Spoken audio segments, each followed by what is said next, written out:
Sundarban courier থেকে call করেছে parcel নিয়ে আসার জন্য। মা মেয়ে দুজনেই রেডি হয়ে বেরিয়ে পড়লাম পার্সেল নিয়ে আসার জন্য।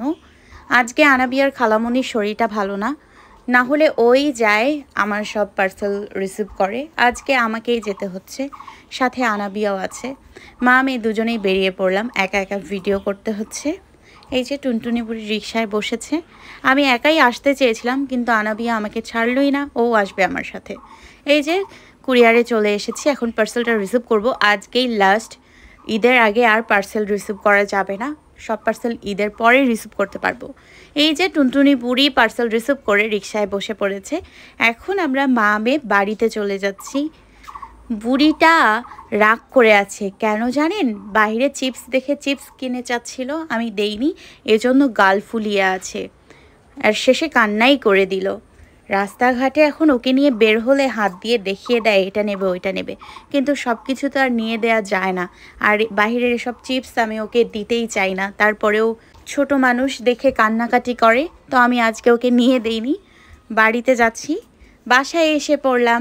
আর এই যে এখন আনাবিয়া পার্সেলগুলো নিয়ে বসেছে, খুলে যাচ্ছে, খুলে দিব পার্সেলগুলো। ওই যে কিছুদিন আগে ভিডিও করেছিলাম যে আমি আমার এক ভিউয়ার্সকে গিফট করছি, সে আবার আমাকে গিফট পাঠিয়েছে, আনাবিয়াকে গিফট পাঠিয়েছে। এই মেয়েটা এত গিফট যে কী করে পাঠায়, আমি এত করে নিষেধ করি আর কিচ্ছু পাঠাবা না, তারপরেও বারবার গিফট পাঠায়। কেমনটা লাগে বলেন তো? আমি এত করে নিষেধ করি, আমাকে আনাবিয়াকে গিফট করতে হবে না, আমাদের জন্য ভালোবাসা এবং দোয়া করলেই আমরা যথেষ্ট। কিন্তু তারপরেও আপনারা জোর করে আমাদেরকে গিফট পাঠান, আর সেগুলো যদি রিসিভ না করি সেটাতেও আপনারা অনেক রাগ করেন, তো বাধ্য হয়ে রিসিভ করতে হয়। আর এই যে পাকনি বুড়ির জন্য অনেকগুলো গিফট পাঠিয়েছে এবার। ড্রেস একটা পাঠিয়েছে, তারপর এখানে hair band, bracelet, hair band set পাঠিয়েছে। আর এটা কি? ও, এটা হচ্ছে আমার জন্য পাঠিয়েছে একটা টপ। তারপর আনাবিয়ার জন্য আরও অনেকগুলো গেঞ্জির সেট পাঠিয়েছে।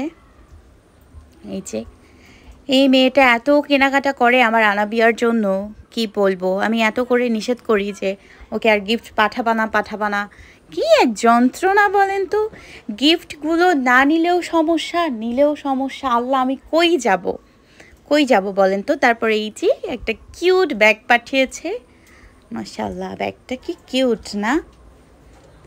এই যে টুনটুনি বুড়ির কিন্তু এখনও মন খারাপ হয়ে আছে, ওকে যে আমি চিপস কিনে দেইনি, ও এখনও কিন্তু মনটা খারাপ।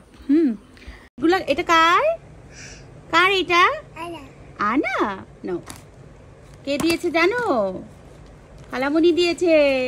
এই যে আপনারা আমাকে এত এত ভালোবাসা দেন, আনাবিয়াকে এতটা ভালোবাসা দেন, অনেকেই আছে দেখে খুবই হিংসা করে। এবং শুধু যে দূরের মানুষই হিংসা করে তা না, কাছের মানুষরাও অনেক সময় এসব আপনারা গিফট পাঠান এগুলো দেখে হিংসা করে, জ্বলে পুড়ে মরে। তো যাই হোক, তাতে আমার কিছু যায় আসে না। এইবারও অনেকগুলো চকলেট পাঠিয়েছে। এই যে আনাবিয়া বুড়ি এখন চকলেট খাবে, মাশাল্লাহ। আনাবিয়া আর কয়টা চকলেট খাবে? সবগুলো চকলেট ওর মার পেটেই যাবে। এই যে টুনটুনি বুড়ি এখন চকলেট খাচ্ছে, মাশাল্লাহ। এতটা ভালোবাসা দেওয়ার জন্য আমি যে আপনাদের প্রতি কিভাবে আমার ভালোবাসাটা প্রকাশ করব, এটা আমি মাঝে মধ্যে বুঝতে পারি না। আপনাদের ভালোবাসার কাছে আমার ভালোবাসা অনেক কম হয়ে যাবে। আজকে আমি আনাবিয়া এখন যে পর্যায়ে আছি, এই পর্যায়ে আসার জন্য যে সাপোর্টটা দরকার, এটা সব সময় আপনারা আমাদেরকে করে যান। আমরা সব সময় আপনাদের কাছে অনেক বেশি কৃতজ্ঞ থাকব, অনেক বেশি। আর এতগুলো গিফট পাঠিয়েছে। আগে তো আপনারা আমাকে অনেক ভালোবাসা দিতেন, কিন্তু আনাবিয়া আসার পর থেকে আপনাদের ভালোবাসাটা আমার প্রতি আরও অনেক অনেক বেশি হয়েছে। সবাইকে অনেক ভালোবাসা।